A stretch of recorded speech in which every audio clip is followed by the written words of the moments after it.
आप सभी का स्वागत है आपके अपने परिवार Akhilesh education centre YouTube channel पर।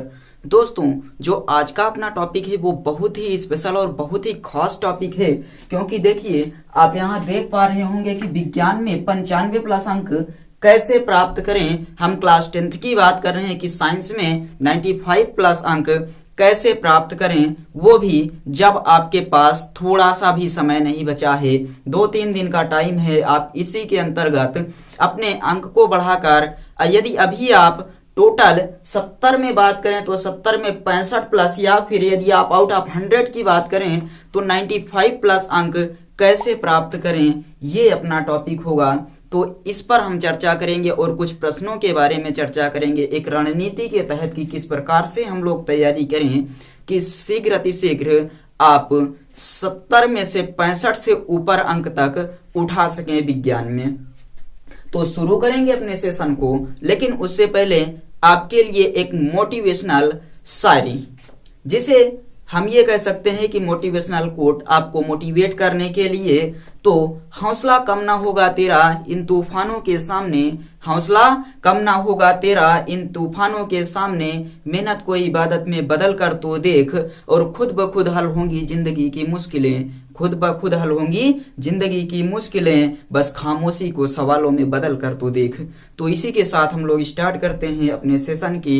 और इसमें देखिए, सबसे पहले यदि शुरुआत करें तो आपको एक काम जरूर करना है कि अभी तक आपने, यहाँ आपको बताएंगे 3-4 पॉइंट, जिसमें से 5 पॉइंट आपको ऐसे हैं जो करने चाहिए और 2-3 पॉइंट ऐसे होंगे जो नहीं करने चाहिए। तो इसलिए आप लोग वीडियो को पूरा देखिएगा।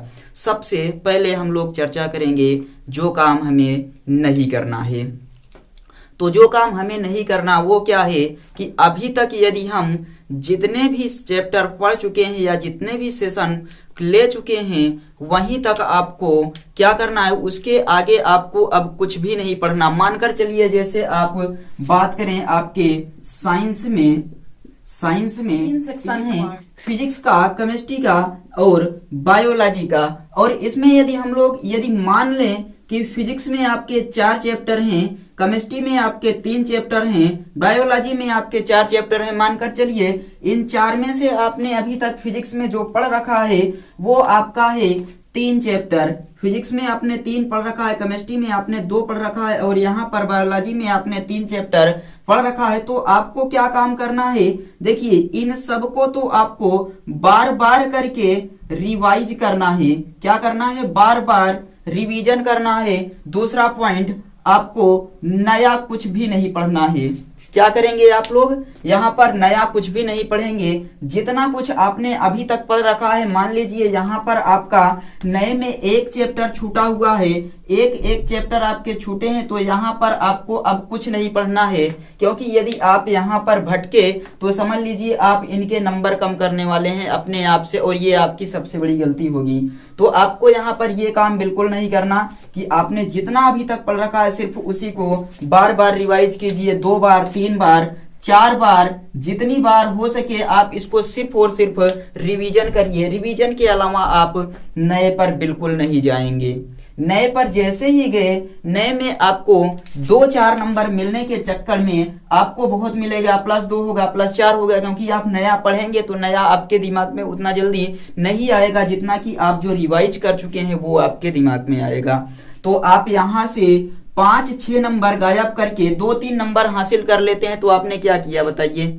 तो इससे बेहतर ये है कि आप इस 5-6 नंबर को कम करने मत करिए और इसी को बार बार रिवाइज कीजिए, क्योंकि रिवाइज किया हुआ आपके दिमाग में बना रहेगा। और आप इससे कुछ नहीं आ रहा है तो बनाकर भी लिख सकते हैं। हाँ, ये आप कर सकते हैं कि एकदम लास्ट में जब आप जाने लगे एग्जाम के समय, जब आपका सुबह एग्जाम है 8 बजे, तो आप सुबह उठकर इसको सबसे पहले रिवाइज कीजिए। उसके बाद एक नजर आप इस पर मार सकते हैं, ताकि यदि कोई आपको यहाँ से प्रश्न आता है तो आप उसको अपने आप से बनाकर लिख सकें। छोड़ना तो है नहीं, कुछ ना कुछ बनाकर जरूर लिख सकें। तो इस प्रकार से आप करेंगे। अब देखिए, आपका फिजिक्स का जो इंपॉर्टेंट टॉपिक है उस पर चर्चा कर लेते हैं। मान लीजिए आपने फिजिक्स में 3 चैप्टर पढ़ रखा है, इसमें कुछ इंपॉर्टेंट आपके प्रश्न हैं। कुछ इंपॉर्टेंट प्रश्न हैं, मतलब कि आपके कुछ प्रश्न 7 नंबर के पूछे जाते हैं, जो अनिवार्य है कि आएंगे ही आएंगे। जो प्रश्न आपको आएंगे ही आएंगे। उन प्रश्नों की कुछ श्रेणी है हमारे पास, तो हम लोग उन प्रश्नों पर चर्चा कर लेते हैं कि वे कौन कौन से प्रश्न हैं जिनको आपको बार बार रिवीजन करना और जिसके बारे में आपको पढ़ना है। तो फिजिक्स में सबसे पहला प्रश्न जो बार बार आता है वो आपका है, वैद्युत मोटर का सिद्धांत लिखिए एवं इसकी क्रियाविधि का वर्णन कीजिए। इससे संबंधित जितने भी टॉपिक हैं फिजिक्स की यदि चर्चा करें तो यहाँ पर जो आपका हो जाता है वैद्युत मोटर, एक तो हो गया वैद्युत मोटर, दूसरा हो गया डायनेमो। तो ये दोनों जो टॉपिक हैं ये आपके हर बार पूछे जाते हैं। 90+ चांसेस हैं कि ये प्रश्न ही आपके फिजिक्स में आने वाले हैं और ये आएंगे तो 7 नंबर देकर जाएंगे। देखिए वैद्युत मोटर एक ही है तो इसको आप पढ़ लीजिएगा। डायनेमो जो है 2 प्रकार से है, एक दिष्ट धारा डायनेमो, दूसरी प्रत्यावर्ती धारा डायनेमो। तो यदि ये प्रश्न आया तो आपके 7 नंबर पक्के हैं। इसलिए फिजिक्स में आपको इसको पढ़कर रखना है। यदि बात की जाए 7 नंबर में सबसे इंपॉर्टेंट, तो सबसे इंपॉर्टेंट यही है फिजिक्स में आपका वैद्युत मोटर और डायनेमो 2 प्रकार, दिष्ट धारा डायनेमो और प्रत्यावर्ती धारा डायनेमो। यदि आप इतना भी पढ़ लेते हैं तो समझिए आपका काम हो गया। 7 नंबर आपके कहीं नहीं जाने वाले, क्योंकि यहाँ पर और इसमें इसकी पूरी की पूरी संरचना, क्रियाविधि, कार्यविधि, इन सब का वर्णन करना पड़ेगा आपको। तो आपको ये सब अच्छे से पढ़ाया गया है, आप लोग यहाँ पर इस चीज को पढ़ लीजिएगा। और दूसरा यहाँ पर जो आपका इम्पोर्टेंट है, फिजिक्स में इम्पोर्टेंट जो है दूसरा वो इस प्रकार से है कि विद्युत चुंबकीय प्रेरण की घटना को समझाइए।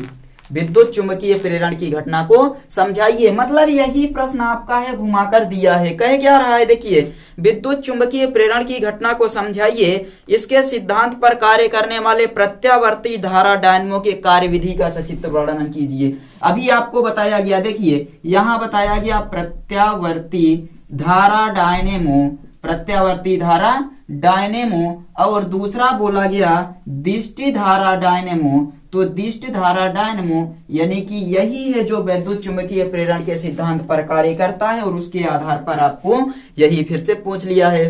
तो बताइए ये इंपॉर्टेंट हुआ या नहीं, इसको पढ़ लीजिएगा। और दूसरा आपका जो यहाँ पर इंपॉर्टेंट प्रश्न है, इसके अलावा ये अभी हम लोग 7 नंबर के प्रश्नों पर चर्चा कर रहे हैं।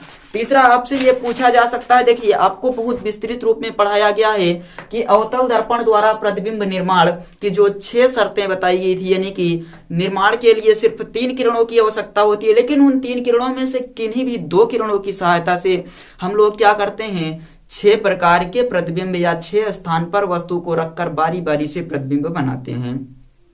ये आपको नीचे फिजिक्स के लेक्चर्स में मिल जाएगा अच्छे से, तो आप वहां से जाकर पढ़ लीजिएगा और इस चीज को जरूर तैयार कर लीजिएगा कि उत्तल दर्पण द्वारा प्रतिबिंब निर्माण की क्रियाविधि किरण आरेख जरूर तैयार रखिएगा, क्योंकि ये 4 नंबर में भी आ सकता है, 2 नंबर में भी आ सकता है और 3 नंबर के प्रश्न में भी पूछा जा सकता है। प्रश्न कैसे पूछा जाएगा, तो प्रश्न आपसे कुछ इस प्रकार से पूछा जाएगा, जिससे ध्यान दीजिए।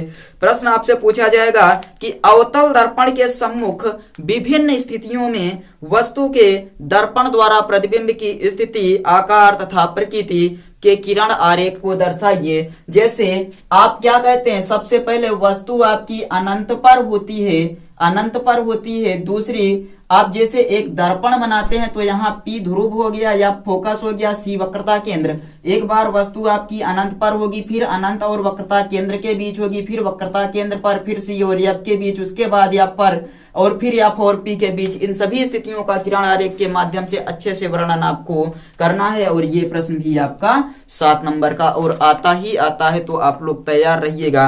दूसरा आपसे पूछा जा सकता है एक और इम्पोर्टेंट प्रश्न, मानव नेत्र का सचित्र वर्णन। इसके अलावा ये पूरे के पूरे चैप्टर में और कोई ऐसा प्रश्न नहीं है जो आपका 7 नंबर के क्वेश्चन में बन सके। तो आपको कितने प्रश्न बताए गए, 5 प्रश्न। 5 प्रश्न आप लोग तैयार कर सकते हैं 7 नंबर के लिए, जैसे वैद्युत मोटर, प्रत्यावर्ती धारा डायनेमो, दिष्टि धारा डायनेमो, और ये अवतल दर्पण के द्वारा प्रतिबिंब का बनना, उत्तल लेंस के द्वारा प्रतिबिंब का बनना, मानव नेत्र। बस इतने ही, लेंस के लिए भी तैयार कर लीजिएगा। और ये पूरे के पूरे आपके 7 नंबर के प्रश्न हैं जो आपकी फिजिक्स में पूछे जाने वाले हैं। तो इसके अलावा और आपका कुछ भी नहीं है जो इससे ज्यादा इंपॉर्टेंट हो, जो 7 नंबर का प्रश्न आपका बना देता हो। और इसी प्रकार चलिए हम लोग केमिस्ट्री में कुछ प्रश्नों पर चर्चा कर लेते हैं कि जो केमिस्ट्री है, केमिस्ट्री में आपसे 7 नंबर या 6 नंबर का जो प्रश्न आता है, 7 नंबर का एक ही प्रश्न आता है और उसी के आधार पर आपको ये 7 नंबर का उत्तर देना होता है। केमिस्ट्री में देखिए 7 नंबर के प्रश्न में आपको क्या पूछा जाता है, तो आपको कुछ परिभाषाएं 7 नंबर के प्रश्न में पूछी जा सकती हैं। जैसे परिभाषाओं के नाम की चर्चा करें तो देखिए यहाँ पर कौन कौन सी परिभाषाएं और कौन कौन सी क्रिया विधि या फिर कोई प्रयोगशाला विधि या अमोनिया बनाने की विधि कुछ इस प्रकार से आपसे पूछ लिया जाता है। तो उन परिभाषाओं पर आप ध्यान दीजिएगा। सबसे पहले आपसे यह पूछा जा सकता है कि एथिलीन बनाने की प्रयोगशाला विधि का सचित्र वर्णन कीजिए। क्या चीज? एथिलीन बनाने की प्रयोगशाला विधि का सचित्र वर्णन कीजिए तथा इससे संबंधित रासायनिक समीकरण लिखिए। इनके किन्हीं 3 रासायनिक गुणों से संबंधित समीकरण लिखिए। अथवा आपसे ये पूछा जा सकता है, कुछ परिभाषाएं साधारण, जैसे आपसे पूछ लिया जाए क्रियात्मक समूह क्या होता है, क्रियात्मक समूह क्या होता है, सजातीय श्रेणी क्या होती है, या फिर आप इसे कहते हैं समजातीय श्रेणी, समजातीय श्रेणी क्या होती है, तो आप इसके बारे में बता दीजिएगा। एस्टरीकरण पर टिप्पणी दीजिए, एस्टरीकरण पर टिप्पणी दीजिए। या आपसे पूछ लिया जाए एल्कीनों का ओजोनीकरण, तो इस प्रकार से कुछ आपको 3-4 परिभाषाओं के लिए दे दिए जाएंगे कि निम्नलिखित को परिभाषित कीजिए। तो आपको ऐसे ही यहाँ पर परिभाषा देना है और ये जो प्रश्न आपका बनेगा ये 7 नंबर का बनने वाला है। और इसी के साथ साथ और जो अगला प्रश्न आपसे 7 नंबर का इसमें पूछा जा सकता है, कुछ और इसी में आ सकते हैं। जैसे आपसे पूछ लिया जाए योगात्मक अभिक्रिया पर टिप्पणी दीजिए, तो आप सभी अभिक्रियाओं के बारे में पढ़ चुके हैं। योगात्मक अभिक्रिया, प्रतिस्थापन अभिक्रिया, विलोपन अभिक्रिया, तो ये सारी अभिक्रियाएं आप लोग पढ़ लीजिएगा। और जैसे हैलोफॉर्म अभिक्रिया हो गया, विहाइड्रोजनीकरण हो गया, तो इन सब से आपसे प्रश्न पूछा जाएगा। तो इन पर आप लोग एक बार चर्चा कर लीजिएगा अच्छे से, क्योंकि ये प्रश्न आपका 7 नंबर का आने वाला है। या फिर आपसे ऐसे पूछ लिया जा सकता है कि एथिल अल्कोहल के निर्माण की किन्हीं 2 विधियों का वर्णन करते हुए इनकी अभिक्रियाओं के लिए निम्नलिखित का रासायनिक समीकरण दीजिए। जैसे ऑक्सीकरण, निर्जलीकरण, विहाइड्रोजनीकरण। तो इस प्रकार के प्रश्न आपसे पूछे भी जा सकते हैं, इन पर भी आप लोग तैयारी बनाकर रखिएगा। या आपसे एथिलीन या फिर आपसे पूछ लिया जाए मेथेन बनाने की प्रयोगशाला विधि का वर्णन कीजिए।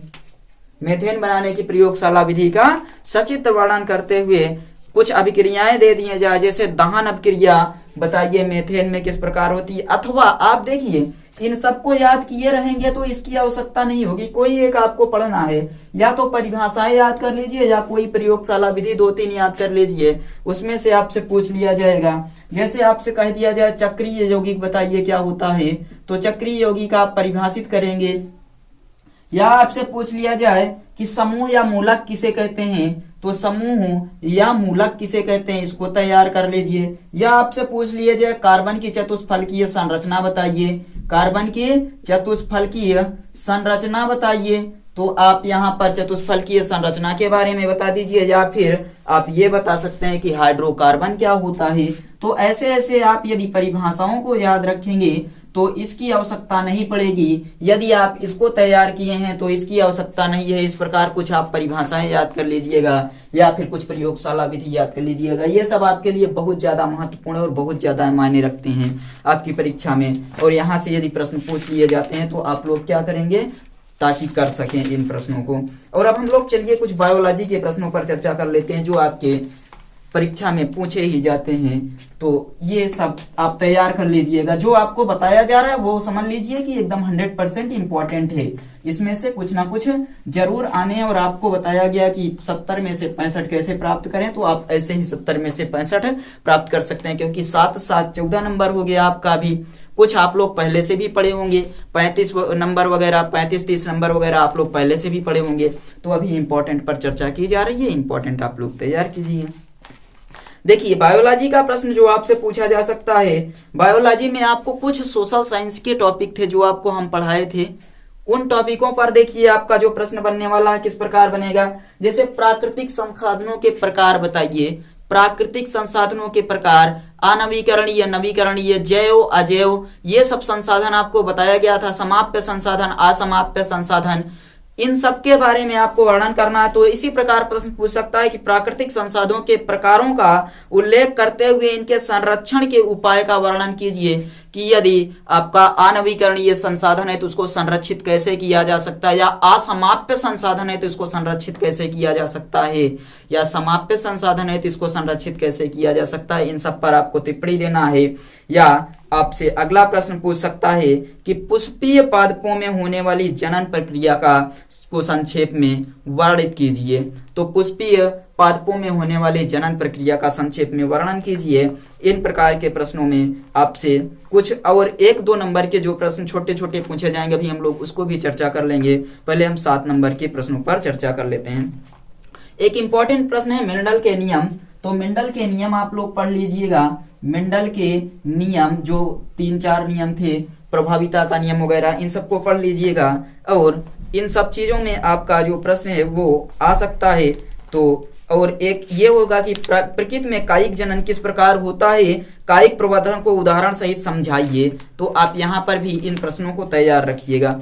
अगला देखिए, आपसे जब प्रश्न पूछा जाए तो आप इस प्रकार से पूछ सकता है कि प्रकाश संश्लेषण में बने कार्बनिक पदार्थ का संचय किस रूप में व किस प्रकार किया जाता है, पादपों में जल तथा भोजन का संवहन किस प्रकार होता है, विस्तार से वर्णन कीजिए। अथवा देखिए, आप सोशल साइंस का टॉपिक तैयार करेंगे तो बायोलॉजी में 7 नंबर आपका खत्म।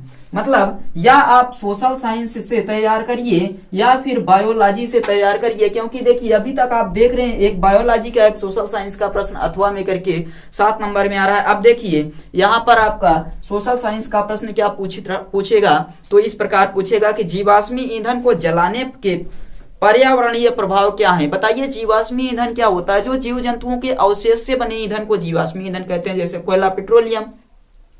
इसको जलाने से पर्यावरण पर क्या प्रभाव पड़ता है। अब सबको पता है कि यदि हम लोग जीवाश्मी ईंधन को जलाते हैं तो वहां पर अवशेष प्राप्त होता है। कार्बन डाइऑक्साइड गैस निकलती है, नाइट्रोजन डाइऑक्साइड गैस निकलती है, सल्फर डाइऑक्साइड गैस निकलती है, जो पर्यावरण में जाकर पर्यावरण के वायु को प्रदूषित करते हैं और वायु प्रदूषण के कारण पूरा का पूरा पर्यावरण प्रदूषित हो जाता है। इस प्रकार आगे क्या पूछा गया है कि ऊर्जा के विभिन्न स्रोतों जैसे परंपरागत स्रोत या गैर परंपरागत स्रोतों द्वारा उत्पन्न पर्यावरणीय प्रदूषण को कम करने के उपाय बताइए। परंपरागत स्रोत जिसको हम लोग पुरानी परंपरा से यूज करते हुए आ रहे हैं, जैसे हो गया लकड़ी का ईंधन, और इसके साथ साथ अन्य प्रकार के ईंधन को जो हम लोग परंपरागत यानी कि पूर्वजों के उपयोग के साथ साथ अभी भी उपयोग में लाया जा रहा है, वो होता है परंपरागत ईंधन।